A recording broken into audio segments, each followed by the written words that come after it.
नमस्कार दोस्तों, आपका स्वागत है अपने चैनल स्टडी विद एसके में। दोस्तों, आप इंडिया के किसी भी प्रकार के कॉम्पिटिटिव एग्जाम की तैयारी कर रहे हो, उन सभी एग्जाम के लिए यह जीके का सेक्शन बहुत ही इम्पोर्टेंट रहने वाला है। तो दोस्तों, चलिए आज की इस इम्पोर्टेंट वीडियो को बिना किसी देरी के साथ शुरू करते हैं। आज का पहला इम्पोर्टेंट क्वेश्चन है, विश्व विज्ञान दिवस कब मनाया जाता है? आपके पास ऑप्शन ए है 28 फरवरी, ऑप्शन बी है 10 फरवरी, ऑप्शन सी है 10 नवंबर और ऑप्शन डी है 8 मार्च। तो दोस्तों, इसका सही जवाब क्या होगा? ऑप्शन सी, 10 नवंबर को। प्रत्येक वर्ष 10 नवंबर को विश्व विज्ञान दिवस मनाया जाता है। इसके अलावा आपसे पूछा जा सकता है कि राष्ट्रीय विज्ञान दिवस कब मनाया जाता है। तो दोस्तों, प्रत्येक वर्ष 28 फरवरी को राष्ट्रीय विज्ञान दिवस मनाया जाता है। अब 28 फरवरी को ही राष्ट्रीय विज्ञान दिवस क्यों मनाया जाता है? क्योंकि देश के महान वैज्ञानिक चंद्रशेखर वेंकट रमन के द्वारा 28 फरवरी 1928 को ही रमन प्रभाव की खोज की गई थी।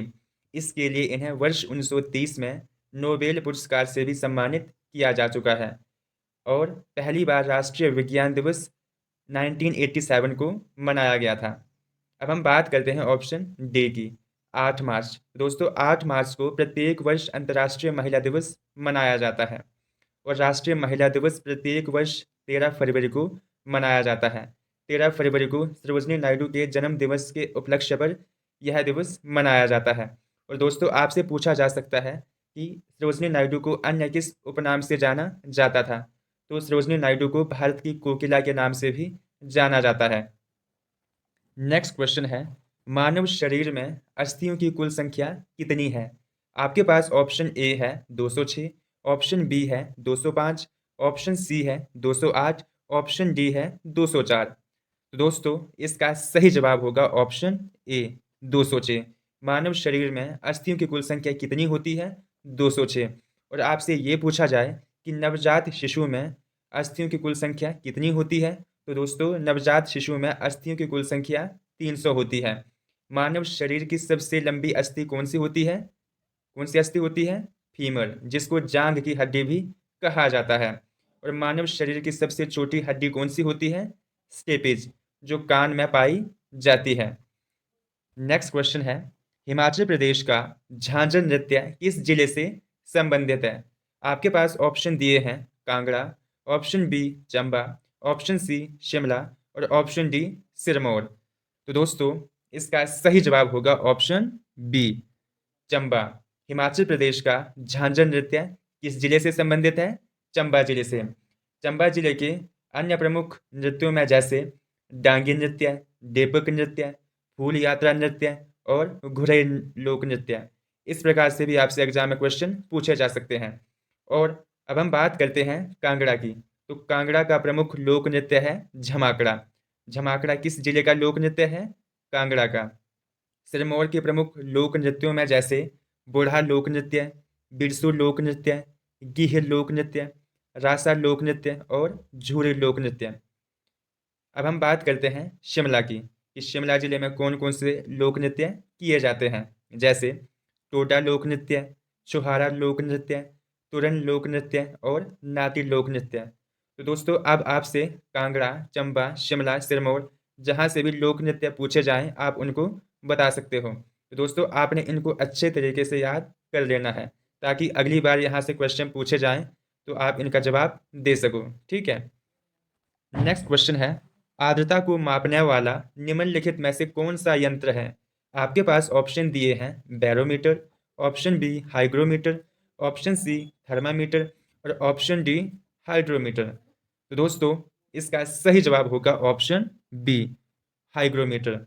आर्द्रता को मापने के लिए हाइग्रोमीटर नामक यंत्र का प्रयोग किया जाता है। और वायुमंडलीय दबाव या वायु दाब को मापने के लिए किस यंत्र का प्रयोग किया जाता है? बैरोमीटर। बैरोमीटर की खोज किसने की थी? ई टोरिसिली के द्वारा। और द्रवों के आपेक्षिक घनत्व को मापने के लिए किस यंत्र का प्रयोग किया जाता है? हाइड्रोमीटर का। नेक्स्ट क्वेश्चन है, दूध में पाई जाने वाली चीनी या शर्करा का क्या नाम है? आपके पास ऑप्शन ए है sucrose, option B fructose, option C glucose और ऑप्शन डी लैक्टोज। तो दोस्तों, इसका सही जवाब होगा ऑप्शन डी, लैक्टोज। दूध में पाई जाने वाली शर्करा का क्या नाम है? लैक्टोज। दही में कौन सा अम्ल पाया जाता है? लैक्टिक अम्ल।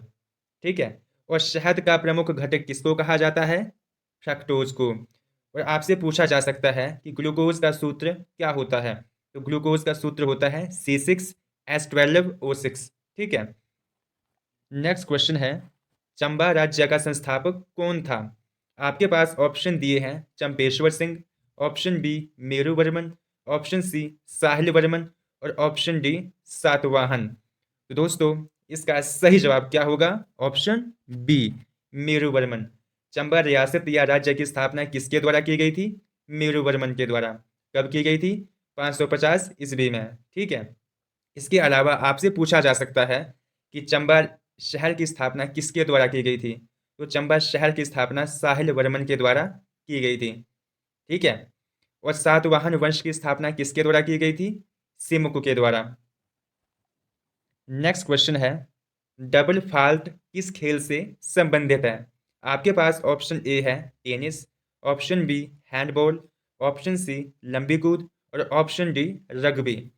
तो दोस्तों, इसका सही जवाब होगा ऑप्शन ए टेनिस।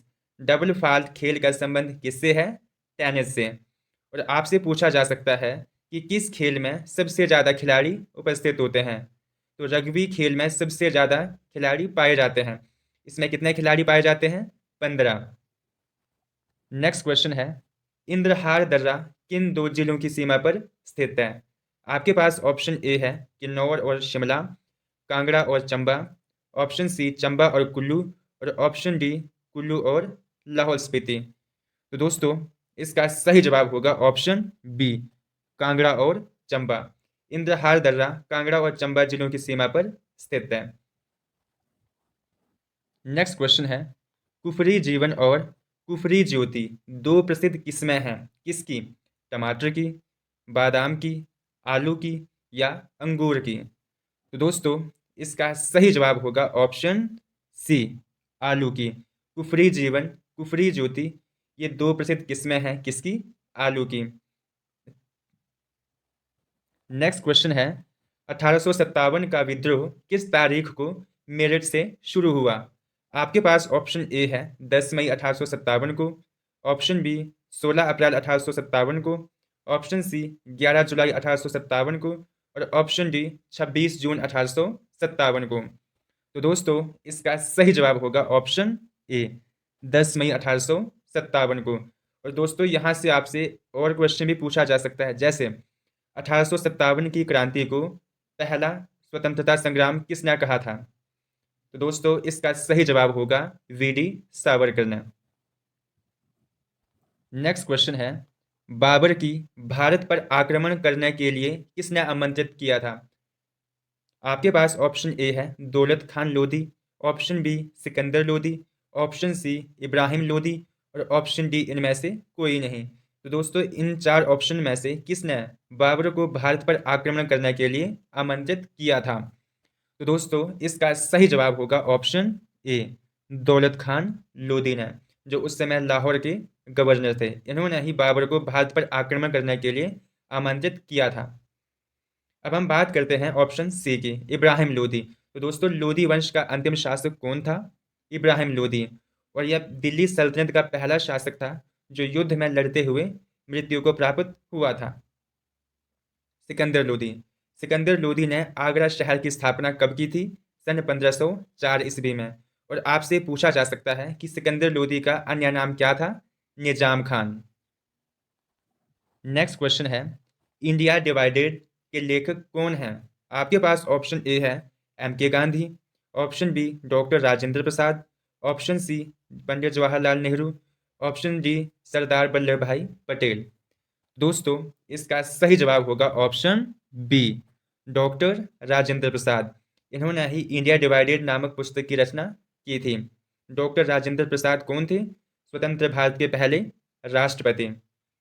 महात्मा गांधी। महात्मा गांधी ने कौन कौन सी पुस्तकें लिखी हैं? हिंद स्वराज, सत्य के साथ मेरे प्रयोग। इसके अलावा पंडित जवाहरलाल नेहरू ने कौन कौन सी पुस्तकें लिखी हैं? Discovery of India, glimpse of the world history. और दोस्तों, सरदार वल्लभ भाई पटेल को किस नाम से जाना जाता है? भारत का विस्मार्क, क्योंकि इन्हीं के योगदान से 565 देशी रियासतों को भारत में विलय किया गया था, इसलिए इन्हें भारत का विस्मार्क कहा जाता है। नेक्स्ट क्वेश्चन है, असहयोग आंदोलन किसने शुरू किया? आपके पास ऑप्शन ए है महात्मा गांधी, ऑप्शन बी है जवाहरलाल नेहरू, ऑप्शन सी है बाल गंगाधर तिलक और ऑप्शन डी है सुभाष चंद्र बोस। तो दोस्तों इसका सही जवाब होगा ऑप्शन ए, महात्मा गांधी। असहयोग आंदोलन की शुरुआत महात्मा गांधी के द्वारा की गई थी। महात्मा गांधी को राष्ट्रपिता के नाम से भी जाना जाता है। महात्मा गांधी को भारत का राष्ट्रपिता कहा जाता है। ऑप्शन बी जवाहरलाल नेहरू, इन्होंने कौन कौन सी पुस्तकें लिखी हैं? Discovery of India, glimpse of world history. ठीक है, और आपसे यहाँ से और क्वेश्चन पूछा जा सकता है, जैसे कि स्वराज हमारा जन्मसिद्ध अधिकार है, मैं इसे लेकर रहूंगा, यह नारा किसने दिया था? तो दोस्तों यह नारा दिया था बाल गंगाधर तिलक ने। आज़ाद हिंद फौज की स्थापना किसके द्वारा की गई थी? किसके द्वारा? सुभाष चंद्र बोस के द्वारा। और नेताजी की उपाधि से किसको जाना जाता है? सुभाष चंद्र बोस को। और फॉरवर्ड ब्लॉक की स्थापना किसके द्वारा की गई थी? सुभाष चंद्र बोस के द्वारा। कब की गई थी?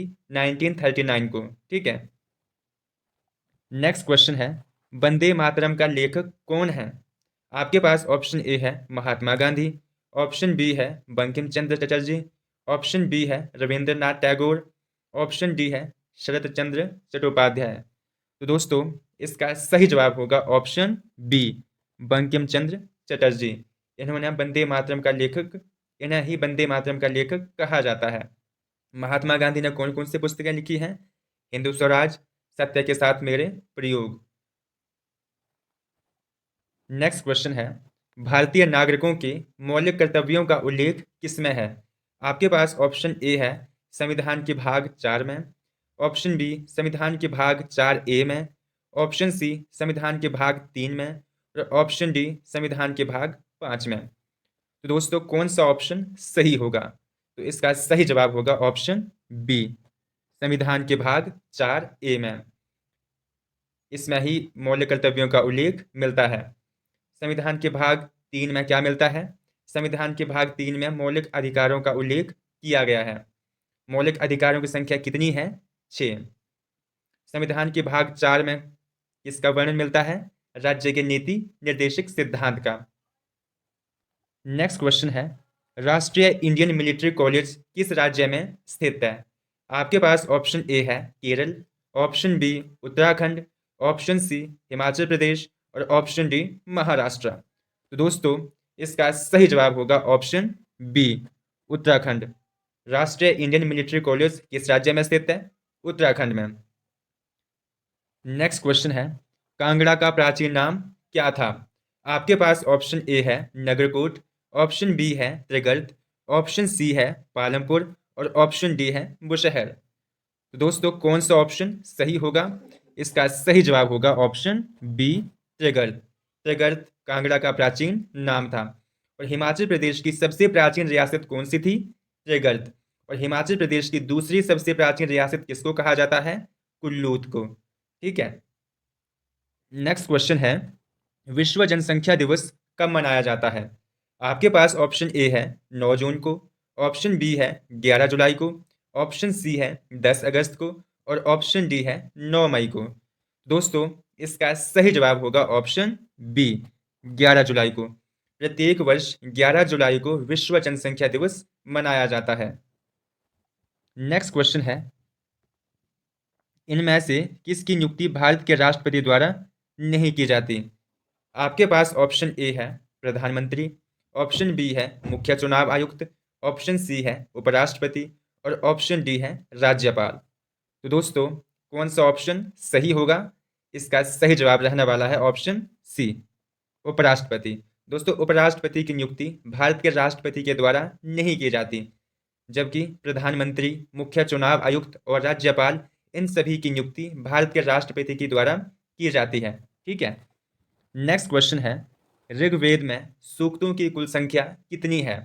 आपके पास ऑप्शन ए है 512, ऑप्शन बी है 1024 और ऑप्शन सी है 1028 और ऑप्शन डी है इनमें से कोई नहीं। तो दोस्तों कौन सा ऑप्शन सही है? Option C 1028। सबसे पुराना वेद किसको कहा जाता है? ऋग्वेद को। और भारतीय संगीत का जनक किस वेद को कहा जाता है? सामवेद को। और ऐसा कौन सा वेद है जो गद्य और पद्य दोनों में संकलित है? कौन सा वेद ऐसा? यजुर्वेद। यजुर्वेद एक ऐसा वेद है जो गद्य और पद्य दोनों में लिखित है। ठीक है। सबसे प्राचीन वेद ऋग्वेद को कहा जाता है और सबसे बाद का वेद किसको कहा जाता है? अथर्ववेद को। ठीक है। नेक्स्ट क्वेश्चन है, किस हिमाचली को स्वतंत्रता के बाद मरणोपरांत भारत का पहला परमिट चक्र प्रदान किया गया था?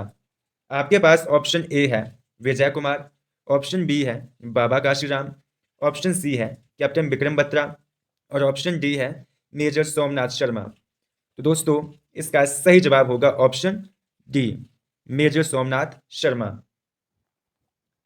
बाबा काशीराम। दोस्तों पहाड़ी गांधी के नाम से किसको जाना जाता है? बाबा काशीराम को। दोस्तों बाबा काशीराम को पहाड़ी बुलबुल के नाम से भी जाना जाता है। और आपसे पूछा जा सकता है कि बाबा काशीराम को पहाड़ी गांधी की उपाधि किसने दी थी? तो इन्हें 1937 में गदरिया जनसभा के द्वारा पंडित जवाहरलाल नेहरू ने इन्हें पहाड़ी गांधी की उपाधि से सम्मानित किया था। और पहाड़ी बुलबुल की उपाधि से बाबा काशीराम को किसने सम्मानित किया था? सरोजनी नायडू ने, जिन्हें भारत की कोकिला के नाम से भी जाना जाता है। ठीक है। नेक्स्ट क्वेश्चन है, किस विटामिन की कमी से रिकेटिस हो जाता है? आपके पास ऑप्शन ए है विटामिन ए, ऑप्शन बी है विटामिन बी, ऑप्शन सी है विटामिन सी और ऑप्शन डी है विटामिन डी। तो दोस्तों इसका सही जवाब होगा ऑप्शन डी, विटामिन डी। तो दोस्तों विटामिन डी की कमी से रिकेटिस रोग हो जाता है। और आपसे पूछा जा सकता है कि विटामिन ए की कमी से कौन सा रोग हो जाता है? तो दोस्तों विटामिन ए की कमी से रतौंधी रोग हो जाता है, जिसको नाइट ब्लाइंडनेस के नाम से भी जाना जाता है। विटामिन बी की कमी से कौन सा रोग हो जाता है? बेरे। और विटामिन सी की कमी से कौन सा रोग हो जाता है? कौन सा? स्कर्वी। और आपसे यहाँ से और भी क्वेश्चन पूछे जा सकते हैं, जैसे विटामिन ए का रासायनिक नाम क्या है? रेटिनॉल। विटामिन बी का रासायनिक नाम क्या है? थायमिन। विटामिन सी का रासायनिक नाम क्या है? Ascorbic acid. और विटामिन डी का रासायनिक नाम क्या है? कैल्सीफेरॉल। नेक्स्ट क्वेश्चन है, मेजर ध्यानचंद के जन्मदिन को राष्ट्रीय खेल दिवस के रूप में निम्नलिखित में से किस दिन मनाया जाता है? आपके पास ऑप्शन दिए हैं 29 जुलाई, ऑप्शन बी 29 अगस्त, ऑप्शन सी 29 मार्च और ऑप्शन डी 29 अप्रैल। दोस्तों कौन सा ऑप्शन सही होगा? तो इसका सही जवाब होगा ऑप्शन बी 29 अगस्त। हॉकी का जादूगर किसको कहा जाता है? मेजर ध्यानचंद को। और इन्हीं के जन्मदिन के उपलक्ष्य पर प्रत्येक वर्ष 29 अगस्त को राष्ट्रीय खेल दिवस मनाया जाता है। ठीक है। नेक्स्ट क्वेश्चन है, आर्य समाज की स्थापना कब हुई? आपके पास ऑप्शन दिए हैं 1875 को, ऑप्शन बी 1880 को, ऑप्शन बी 1885 को, ऑप्शन डी 1890 को। तो दोस्तों इसका सही जवाब होगा ऑप्शन ए 1875 को। आर्य समाज की स्थापना स्वामी दयानंद सरस्वती के द्वारा की गई थी। आपसे पूछा जा सकता है कि स्वामी दयानंद सरस्वती का मूल नाम क्या था? तो दोस्तों इनका मूल नाम क्या था? मूल शंकर। ठीक है। और भारतीय राष्ट्रीय कांग्रेस की स्थापना कब हुई थी? 28 दिसंबर 1885 को। इसकी स्थापना एक अंग्रेज अधिकारी ए.ओ. ह्यूम के द्वारा की गई थी। नेक्स्ट क्वेश्चन है, एलपीजी का विस्तृत रूप क्या है? आपके पास ऑप्शन ए है liquefied petroleum gas, option B light petroleum gas, option C low petroleum gas और option D lime petroleum gas. तो दोस्तों इसका सही जवाब होगा option A, liquefied petroleum gas. और पेट्रोलियम को अन्य किस नाम से जाना जाता है? काला सोना। काला सोना। ठीक है। ये भी एग्जाम में कई बार पूछा जा चुका है कि पेट्रोलियम को किस नाम से जाना जाता है या काला सोना किसको कहा जाता है। ठीक है। नेक्स्ट क्वेश्चन है, वर्तमान में महाराष्ट्र के राज्यपाल कौन हैं? आपके पास ऑप्शन ए है Devendra Fadnavis, option B Bhagat Singh Koshyari, option C Rahul Narvekar और ऑप्शन डी इनमें से कोई नहीं। तो दोस्तों इसका सही जवाब होगा ऑप्शन डी, इनमें से कोई नहीं। अगर दोस्तों हम बात करें वर्तमान समय में महाराष्ट्र के राज्यपाल रमेश बैस हैं। ठीक है, नेक्स्ट क्वेश्चन है, चमेरा जल विद्युत परियोजना किस नदी पर स्थित है? आपके पास ऑप्शन ए है सतलुज, ऑप्शन बी है यमुना, ऑप्शन सी है ब्यास और ऑप्शन डी है रावी। तो दोस्तों इसका सही जवाब होगा ऑप्शन डी, रावी। चमेरा जल विद्युत परियोजना रावी नदी पर स्थित है। रावी नदी का वैदिक नाम क्या है? पुरुषाणी। और रावी नदी का संस्कृत नाम क्या है? इरावती। रावी नदी का उद्गम कहाँ से होता है? कांगड़ा के बड़ा बंगाल से। ठीक है, और रावी नदी किन दो जल धाराओं के मिलने से बनती है? तो भांदल और तंतगिरी नामक जो दो जल धाराओं के संगम से ही रावी नदी का निर्माण होता है। रावी नदी कहाँ से निकलती है? कांगड़ा के बड़ा बंगाल से। उसके बाद कहाँ प्रवेश करती है? चंबा में। ठीक है, और आपसे पूछा जा सकता है कि रावी नदी हिमाचल प्रदेश के कुल कितने जिलों में प्रवाहित होती है? तो दोस्तों रावी नदी हिमाचल प्रदेश के कुल 2 जिलों में प्रवाहित होती है। यमुना नदी हिमाचल प्रदेश की सबसे छोटी नदी मानी जाती है। यमुना नदी का हिमाचल प्रदेश में कुल प्रवाह क्षेत्र कितना है? 22 किलोमीटर। यमुना नदी का वैदिक नाम क्या है? कालिंदी। यमुना नदी का उद्गम कहाँ से होता है? यमुनोत्री उत्तराखंड से। ठीक है, सतलुज हिमाचल प्रदेश की सबसे लंबी नदी किसको कहा जाता है? सतलुज नदी को। ठीक है, सतलुज नदी का उद्गम तिब्बत के मानसरोवर झील से होता है। सतलुज नदी हिमाचल प्रदेश में कहाँ से प्रवेश करती है? तो दोस्तों सतलुज नदी हिमाचल प्रदेश में किन्नौर के शिवकी नामक स्थान से प्रवेश करती है। ठीक है, ब्यास ब्यास नदी का उद्गम कहाँ से होता है? रोहतांग दर्रा या भृगुतुंग से। ब्यास नदी का वैदिक नाम क्या है? अर्जकिया। और संस्कृत नाम क्या है? बिपाशा। ठीक है, नेक्स्ट क्वेश्चन है, 1989 में प्रथम पहाड़ी गांधी बाबा काशीराम पुरस्कार किसे मिला था? आपके पास ऑप्शन ए है श्री केशव, ऑप्शन बी श्री जयदेव किरण को, ऑप्शन सी श्री श्याम चौधरी को और ऑप्शन डी श्री यशपाल को। तो दोस्तों इसका सही जवाब होगा ऑप्शन बी, श्री जयदेव किरण को। श्री जयदेव किरण को ही प्रथम पहाड़ी गांधी बाबा काशीराम पुरस्कार से सम्मानित किया गया था। ठीक है, और पंडित चंद्रधर शर्मा गुलेरी पुरस्कार सबसे पहले किसको मिला था? श्री केशव को। ठीक है, तो ये क्वेश्चन भी आपसे पूछा जा सकता है। पहाड़ी गांधी बाबा काशीराम को किस नाम से जाना जाता है? पहाड़ी गांधी। इनको पहाड़ी गांधी उपनाम से किसने संबोधित किया था? गदरिया जनसभा में 1937 को पंडित जवाहरलाल नेहरू ने। ठीक है, और पहाड़ी बुलबुल बाबा काशीराम को पहाड़ी बुलबुल के नाम से भी जाना जाता है।